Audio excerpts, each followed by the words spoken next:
நீங்கள் பார்த்து கொண்டு இருப்பது உங்கள் சொல்றான். நீங்க சொல்றேன்னு சொன்னீங்க. ஐயையையா.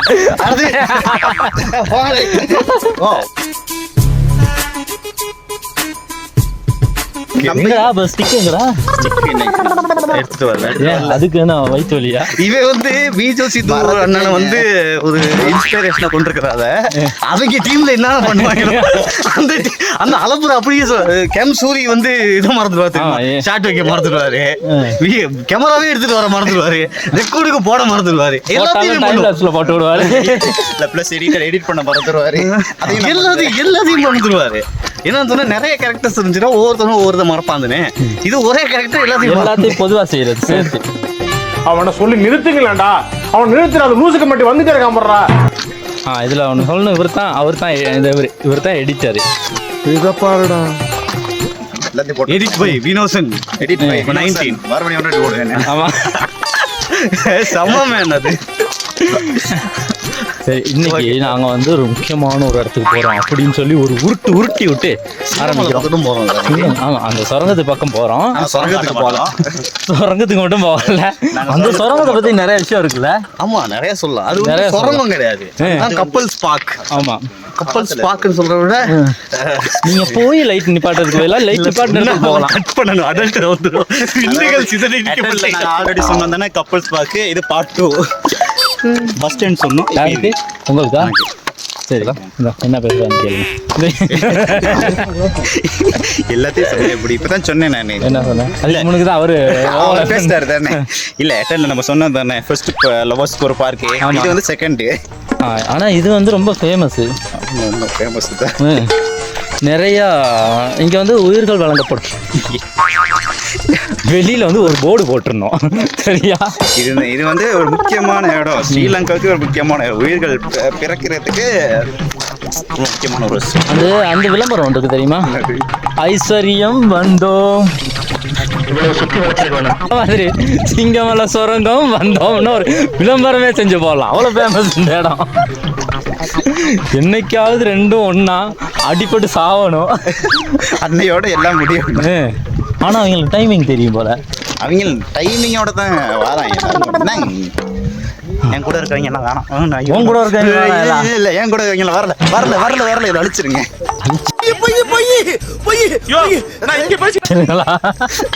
ஏற்கனவே வந்த பாதி பேர் அழிச்சு விட்டு தாண்டா இருக்காங்க. இதுல என்ன நீ புதுசு அழிச்சு விடுறது? என்னது காரு என் 4 டயரோட இருக்கு கீழே. இது என்ன தெரியுமா, அதில் ஒன்று சொல்கிறேன். ட்ரெயினில் வந்து இது இருக்கும், வாஷ்ரூம் இருக்கும், டாய்லெட் இருக்கும்ல, அதில் கீழே டேங்க்கெல்லாம் இருக்காது, டைரெக்டாக வந்து இதில் தான் விழுவும். இல்லை, ஆமாம், அப்படித்தான் விழும். நீங்கள் என்ன உள்ளுக்கு போயிட்டு பாருங்க, சரியா? ஆனா அதுல இருந்து கீழே இருந்து கடந்து எடுத்துட்டு கையில வச்சு தேய்ச்சிக்கலாம். இல்ல அப்படி இருக்காது. ட்ரெயின் டாய்லெட்ல வந்து ஒரு இது மாதிரி ஒன்று வச்சிருப்பாங்க, ஒரு குடோன் மாதிரி ஒரு இது ஒன்று, சர்றது சேவ் ஆகும். ஆமா, அது வேணும். மற்றது டவுன்ல வந்து டவுன்ல ஸ்டேஷன்ல வந்து ட்ரெயின் நிப்பாட்டணும்னா அங்கதான் அந்த இது வச்சிருப்பாங்க. போற வச்சு ஒட்டிக்கிட்டே போனா எப்படி இருக்கும்? இல்ல அது இல்ல. ஐயோ, எப்படி நான் சொல்லுவேன்? எப்படி சொல்லாதீங்க, ஓப்பன் வேலை. இல்ல நீங்க போய் டாய்லெட்ல உட்கார கூட சொல்றேன்னு காத்தடிக்காது, அட்டியில ட்ரெயின் போறது. ஏன் ஃப்ளைட்ல அப்படித்தானே? ஃப்ளைட்லயும் கீழே கொட்டாது. இல்ல நாங்க வந்து தண்ணியோட இதுக்காக வெக்கும் தண்ணி, வெக்கும் தான் யூஸ் பண்ணுவோம். கொட்டலோட பிடிங்கிட்டு ரோடு. இதுதான் வந்து சிங்கமலை சுரங்கத்துக்கு இப்ப நாங்க போறப்போ முதல் சுரங்கம் இதுதான். இதுதான் ஸ்ரீலங்காலே பழமையா ஏதோ சொல்லுவாங்க இந்த சுரங்கத்துக்கு ஸ்பெஷலா சரியா தேடி நான் பக்கத்துல போடுறேன். ஆமா, இது கொஞ்சம் ரொம்ப ஃபேமஸான சுரங்கம். வீடியோ பார்க்காம சைடுல உள்ள வச்சிருப்பாங்க. போன கோயிலுக்கு எத்தனை அடின்னு போடுறப்ப அதுக்கு அது எவ்வளவு பெருசு போட்டுருந்தீங்களா? 11,000 போட்டு பார்த்துட்டு 11,000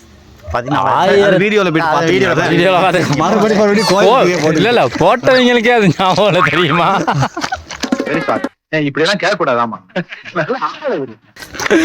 இந்த சுரங்கம் சம்பந்தமா ஃபேமஸ். இதுல வந்து முன்னாடி வந்து இது வரலாற்று சிறப்புமிக்க இடம் அப்படிங்கிறத தாண்டி புது வரலாறுகளை படைப்பதற்கான ஒரு இடம்.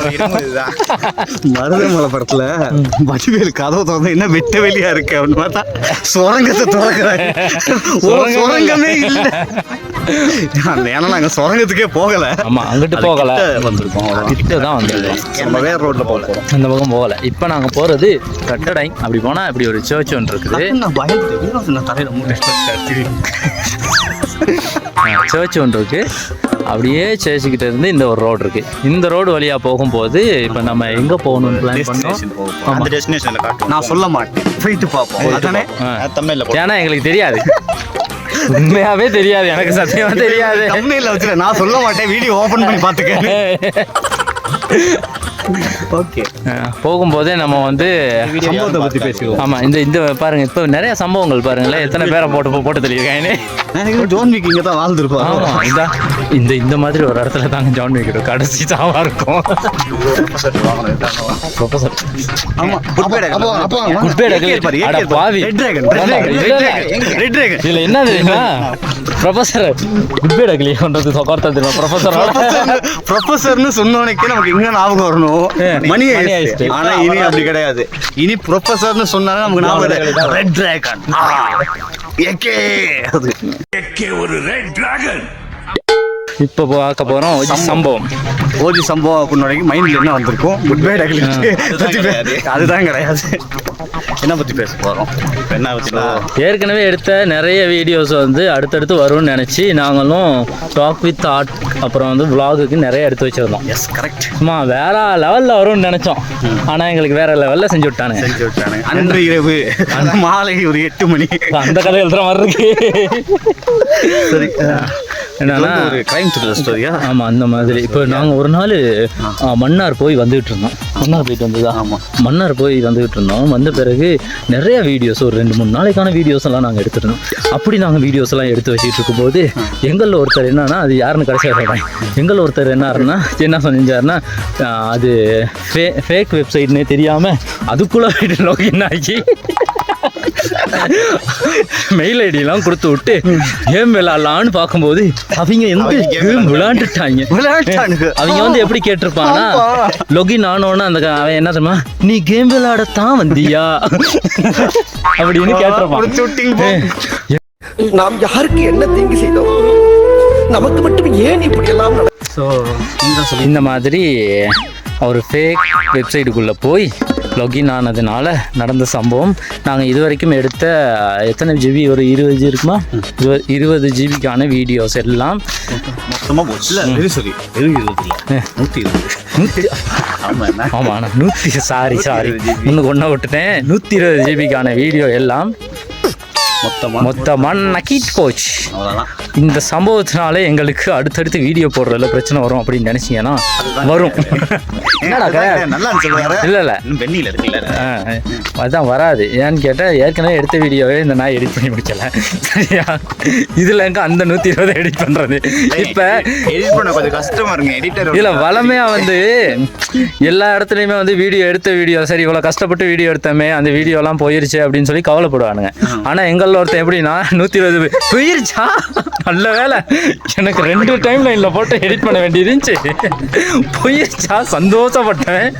vlog இவன் தான். எப்படி கவலை எப்படி தான் பட்டான் குரூப்ல ப்ரோ வினோசன் மொத்த வீடியோவும் போச்சு. வினோசன் 120 போயிருச்சா, சூப்பர். எது சூப்பர். இப்போ இந்த சம்பவத்தை பற்றி சொல்லணும் அப்படின்னா, கிளாஷ் ஆஃப் கிளான்ஸ்னு ஒரு கேம் இருக்கு. கிட்டத்தட்ட 15 வருஷம் 16 வருஷம் விளையாடுற பசங்களாம் இருக்கானுங்க. ஓகேவா, நான் 1 வருஷம் தான் விளையாடுறேன். எல்லாத்தையும் அப்டேட் பண்ணி நல்லா வச்சுருந்தேன்.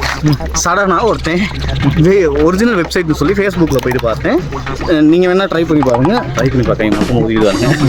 clashofclans.com ஒரிஜினல் வெப்சைட்டுன்னு நான் நினச்சேன். அவங்க அதே மாதிரி தான் டிசைன் பண்ணியிருந்தாங்க. புதுசாக டொமைன்லாம் ஓப்பன் பண்ணி ஃப்ரெஷ்ஷாக இருந்துச்சு அந்த வெப்சைட். அப்படியே ஸோ இந்த வெப்சைட்டில் போயிட்டு நானும் அஃபிஷியலாக கேமை உள்ளே போனோன்னைக்கு என்ன ஒன்றுனா அப்டேட் தருவானுங்க. அந்த அப்டேட்டை குயிக்காக முடிக்கலாம் அப்படின்னு சொன்னாங்க. நம்பி உள்ளே போனீங்க, போயிட்டு ஒன்றும் நடக்கலை. அதுலேருந்து ஒன்றுமே அப்டேட் வரல. அதனால ஃப்ரீயாக விட்டுட்டு ஒரு மணி நேரம் கழித்து ஃபோனை பார்க்குறேன். ஒரு மெசேஜ் வருது, உங்கள் ஃபோனை வேறு யாரோ யூஸ் பண்ண ட்ரை பண்ணுறாங்கன்னு. வேறு என் ஃபோனை யூஸ் பண்ண போகலாம் அப்படின்னு நான் டச் பண்ணுறதுக்குள்ள ஃபோன் ரீசெட் ஆயிடுச்சு. அவன் ட்ரை பண்ணி விட்டான். இதுல அடுத்த சம்பவத்தை இனிமே தான் சம்பவமே இருக்கு. என்னன்னா நான் ஜிமெயில் ஐடியை வந்து 2 ஃபோன்ல கனெக்ட் பண்ணி வச்சிருந்தேன். 2 ஃபோனும் எங்க கையில தான் இருந்துச்சு. ஒன்னு ரீசெட் ஆகுறப்ப இன்னொரு ஃபோன்ல வந்து ஜிமெயில் ஐடி அவுட்ல வச்சிருந்தாங்களா, சைன் அவுட்ல வச்சிருந்தாங்களா அவனுக்கு தெரியல. திடீர்னு சைன் இன் பண்ணிட்டு அவன் ஐடி ஓபன் பண்ணிருப்பான் தெரியுமா, அவனை விட்டு ரீசெட் அடிச்சிட்டேன் நான். டேய், நம்ம கடமையில கண் பார்வை ஓவர் ஆகி போச்சு. ஒவ்வொரு வெள்ளி செவ்வாய்க்கு நம்மால பூசணிக்காய வாங்கி நம்ம கலெக்ஷனை பார்த்து வாய புழக்கிறவன் தலையில பூரா போட்டு ஓட ரீசெட் அடிச்சுட்டு அவனை சைன் அவுட் பண்ணிட்டேன். பாஸ்வேர்டை மாத்திட்டேன்.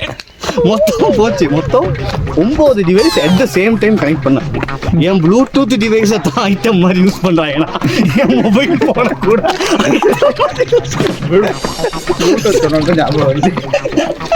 சரி, கடைசியா ஓபன் பண்ணி பார்த்தா அந்த வடிவேலு திறந்த வரைக்கும் பொட்டல் கார்டு இருக்கும் தெரியுமா. என்ன கதவை திறந்தா ஒரே வெட்ட வழியா இருக்கு. ஒன்னையும் காணா. என் பொண்ணு ஒண்ணுமே இல்லை. வழக்கமாக ரீசெட் பண்ணால் ஃபோட்டோஸ் அழியாது, மேக்ஸிமம் டேட்டாஸ் தான் அழியும். ஸோ ஃபோட்டோஸ் வந்து 120 ஜிபிக்கு, ஃபோன் வந்து 128 ஜிபி, 120 ஜிபிக்கு உள்ள ஃபோட்டோஸ் காலி, வீடியோஸ் காலி. ஸோ ஸ்பெஷலி டாக்கி டாக்ல பார்ட் 2 பண்ண வேண்டிய ஒரு வீடியோ காலி ஆயிடுச்சு. இன்னொரு வீடியோ ஒன்று ஃபுல் அண்ட் ஃபுல்லாக பண்ண வேண்டிய ஒரு வீடியோ காலி ஆயிடுச்சு. முக்கியமா அந்த நீர்வீழ்ச்சி வீடியோ தான். அல்ல ஒருத்தர் பத்தின பெரிய ஒரு சம்பவம், அரசியல் சார்ந்த சம்பவம் பேச இருந்துச்சு. நாங்க பேசலைங்க, அவன் பேசணும். ஸோ அது காலி ஆயிடுச்சு. நாங்க நினைச்சோம் அதனால தான் ஏதோ நாங்க ரியாக்ட் பண்ணி டிலீட் பண்ணிட்டாங்களோ அப்படின்னு நினைச்சோம். இல்ல, அவர் அந்த அளவுக்குலாம் இல்ல. பட்டு கருப்பட்டிய வாசமுள்ள ரோசாவா கட்டரும்பு மொச்சுதுன்னு சொன்னாங்க.